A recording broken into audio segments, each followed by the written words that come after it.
baru satu macam virus corona datang seluruh dunia geger. Gampang selesaikan itu corona, kirim jemaah-jemaah ke tempat corona.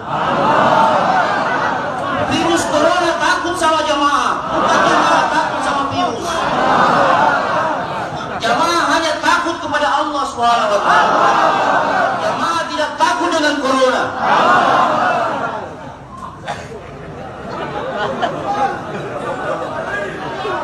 Di mana banyak virus corona, hantar jemaah. Allah yang kuasa, corona tidak berkuasa. La ilaha illallah. Itu baru dakwah namanya. Mau menyelesaikan masalah dengan cara sendiri, bertambah masalah. Bertambah masalah. Begitu banyak biaya yang dikeluarkan untuk menyelesaikan masalah, bukannya berkurang, bertambah. Ikhwan fillah azakumullah, tersebarnya wabah virus corona ini, manusia bermacam-macam beragam. Yang pertama ada yang sifatnya ekstrim,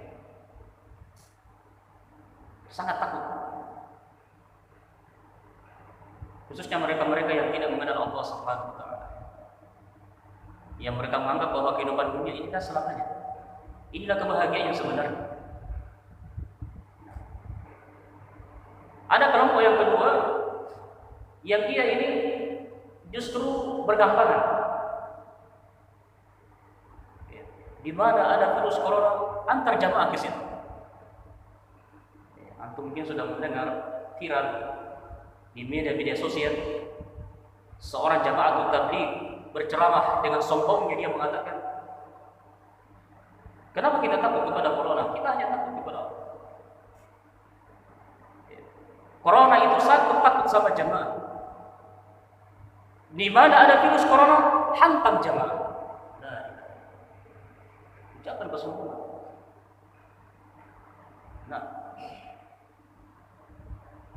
bergampangan. Nah, bagaimana sikap seorang muslim?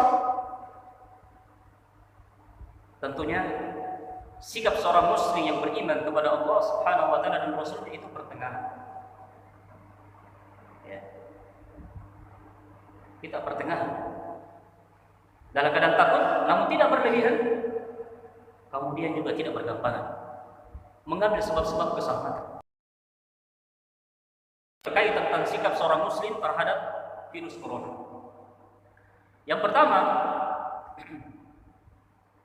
sikap seorang muslim terhadap virus corona yang pertama adalah bertawakal kepada Allah Subhanahu wa taala, karena semuanya telah ditakdirkan oleh Allah Subhanahu wa taala.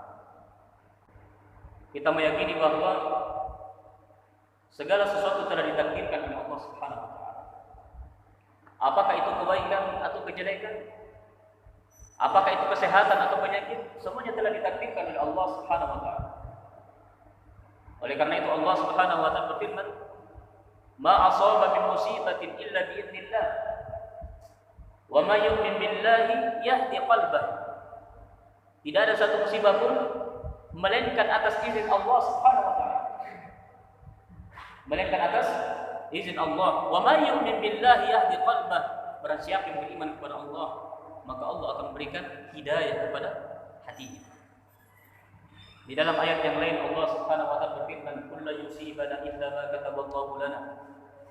Katakanlah, tidak ada musibah kecuali apa yang Allah gariskan, kecuali apa yang Allah takdirkan untuk kita. Kalau terjadi pasti akan terjadi, kalau tidak akan terjadi. Oleh karena itu barakallahu fikum, kita harus yakin bahwa manfaat dan mudarat seluruhnya milik Allah Subhanahu wa taala. Seluruhnya milik Allah Subhanahu wa taala. Ya. Sehingga kita menyikapi segala sesuatu dengan sikap yang disyariatkan oleh Allah Subhanahu wa taala dan Rasulnya. Ya. Perkara yang harus kita tanamkan dalam diri kita bahwa ketika Allah Subhanahu wa taala tidak mengizinkan terjadi pada seorang hamba, tidak akan terjadi. Walaupun semua manusia bersatu untuk memberikan penyakit kepada kita, tidak akan terjadi. Sebaliknya, ketika Allah Subhanahu wa taala menakdirkan seorang itu sakit, walaupun semua manusia berupaya untuk kita sehat, pasti kita akan sakit. Oleh karena itu, Rasulullah sallallahu alaihi wasallam menyebutkan salah satu pesan kepada Abdullah bin Abbas radhiyallahu anhuma, wa'lam anna al-ummata law ijtama'u 'ala an yanfa'uka bi syai'in la yanfa'uka illa bi syai'in qad kataballahu lak. Ketahuilah, seandainya semua manusia bersatu untuk memberikan manfaat kepadamu, ya, untuk memberikan manfaat kepadamu, maka tidak akan bisa memberikan manfaat kecuali apa yang telah ditetapkan oleh Allah Subhanahu wa taala. Walau yajtama'u an yadurruka bi syai'in la yadurruka illa bi syai'in. Dan ketika manusia semuanya bersatu padu untuk memberikan mudarat kepadamu, tidak akan bisa kecuali dengan apa yang telah ditetapkan oleh Allah Subhanahu wa taala. Nah, oleh karena itu, ikhwan fillah azakumullah, semuanya kita serahkan kepada Allah Subhanahu wa taala. Namun bukan berarti tawakal itu ya, menyepelekan perkara, menganggap remeh penyakit. Tawakal yang sempurna itu adalah tawakal yang diberikan dengan usaha. Dia harus mengambil sebab-sebab supaya dia selamat. Termasuk diantaranya upaya yang dilakukan oleh seseorang, nah, mungkin dengan pakai masker ketika keluar rumah, ya, ini tidaklah menafikan tawakal. Apa yang dilakukan, ya, kebijakan dari pemerintah kita, ya, diliburkan sekolah-sekolah, beberapa instansi pemerintah diliburkan, tujuannya supaya tinggal di rumah, dan itu semua upaya. Tawakal yang sempurna adalah diberi dengan usaha. Usaha yang disyariatkan oleh Allah Subhanahu wa taala. Setelah dia mengambil usaha-usaha sebab-sebab keselamatan, kemudian dia bertawakal kepada Allah Subhanahu wa taala. Kalau dia mengatakan di mana ada virus corona, antar jamaah ke situ, ini namanya mencari penyakit. Itu tidak sesuai dengan bimbingan Rasulullah sallallahu alaihi wasallam. Ya.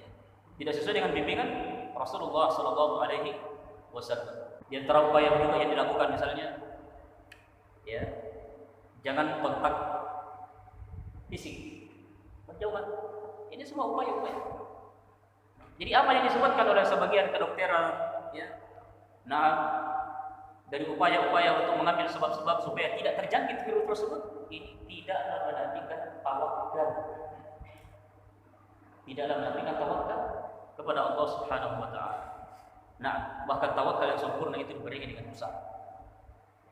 Diberikan dengan sebab-sebab sehingga Allah Subhanahu wa taala memberikan keselamatan kepadanya. Seorang ketika dia sudah mengambil sebab-sebab keselamatan, fa idza azamta fatawakkal 'ala Allah. Kalau kalian sudah berusaha, ya, untuk menempuh sebab-sebab keselamatan, kemudian setelah itu tawakal 'ala Allah. Ya. Sandarkan semua perkara kalian kepada Allah Subhanahu wa taala. Sandarkan semua perkara kalian kepada Allah Subhanahu wa taala. Wa may yatawakkal 'ala Allah fa huwa hasbuh. Barang siapa yang bertawakal kepada Allah, Allah akan berikan kecukupan kepadanya. Allah Subhanahu wa taala akan memberikan kecukupan. Nabi sallallahu alaihi wasallam sudah memberikan tuntunan bagaimana Islam menyikapi dengan tersebarnya wabah penyakit, termasuk tersebarnya virus corona ini. Di dalam hadis Usamah bin Zaid radhiyallahu anhu, Nabi sallallahu alaihi wasallam bersabda, "Idza sami'tumut ta'una bil 'ardi fala tadkhuluha wa idza waqa'a bi 'ardin wa antum fiha fala takhruju minha." Apabila kalian mendengar wabah taun melanda di suatu negeri, jangan kalian masuk. Jangan kalian masuk. Jadi salah kalau dikatakan di mana ada wabah taun atau virus corona, antar jamaah ke situ. La ilaha illallah. Takabbur. Tuntunan Nabi, jangan kalian masuk. Tersebar penyakit di Wuhan di Cina, jangan ke sana. Makanya ini sesuai dengan apa yang dilakukan oleh pemerintah kita. Bahkan ini mendunia.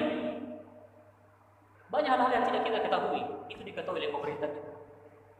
Makanya banyak kebijakan-kebijakan yang butuh kita lakukan. Di sebagian daerah yang sudah tersebar virus ini, sampai sholat Jumat itu ditiadakan sebagai udzur.